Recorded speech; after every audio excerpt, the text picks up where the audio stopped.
बहुत समय पहले की बात है। एक राज्य में एक राजा राज करता था। वह हमेशा यह सोचा करता था कि वह राजा क्यों बना। यह बात जानने के लिए अपने राज्य के बड़े-बड़े ज्योतिषियों को आमंत्रित किया। राजा ने सभी ज्योतिषियों के सामने अपना प्रश्न रखा।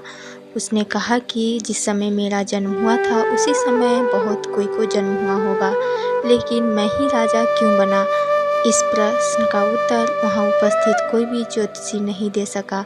उस ज्योतिषी में से एक बुजुर्ग ज्योतिषी ने राजा को सलाह दिया कि राज्य के बाहर वन में रहने वाले एक महात्मा कदाचित उनके इस प्रश्न का उत्तर दे सके।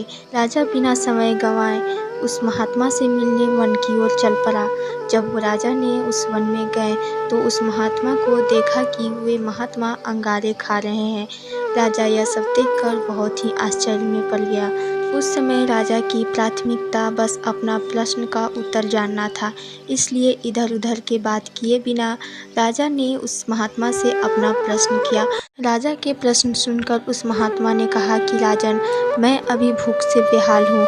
मैं आपके प्रश्न का उत्तर अभी नहीं दे सकता, किंतु कुछ दूरी पर पहाड़ी पर तुम्हें एक और महात्मा मिलेंगे। वह तुम्हें तुम्हारे प्रश्न का उत्तर दे देंगे। राजा यह बात सुनकर बिना समय गंवाए वो उस पहाड़ी की ओर चल पड़ा, लेकिन वहाँ भी जाने के बाद राजा को आश्चर्य का ठिकाना नहीं रहा।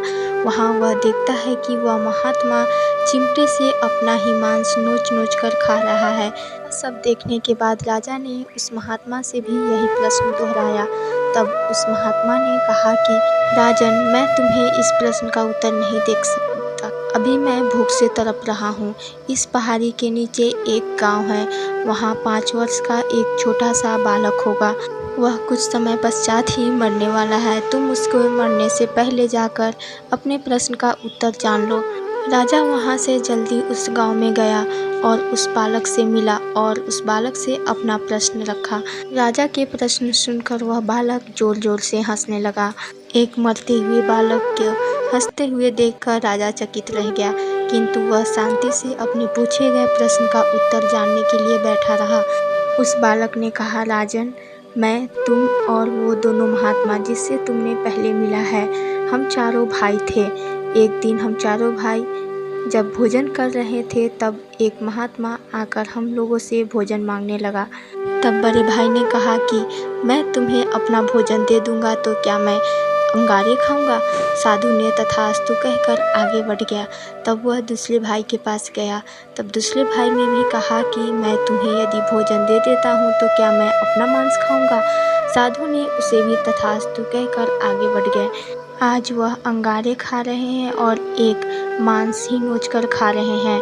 जब उसने मुझसे भोजन मांगा तो मैंने कहा कि क्या मैं तुम्हें भोजन दे दूंगा तो मैं भूख से मरूंगा। अब देखो, मैं भी मरने के कगार पर हूँ, किंतु जब उस साधु ने तुमसे भोजन मांगा तो तुमने दयालुता दिखाई और अपना भोजन उसे खाने को दे दिया। उस साधु ने खुश होकर तुम्हें राजा बनने का आशीर्वाद दिया। यह उसी पुण्य का प्रताप है कि तुम इस जन्म में राजा बने।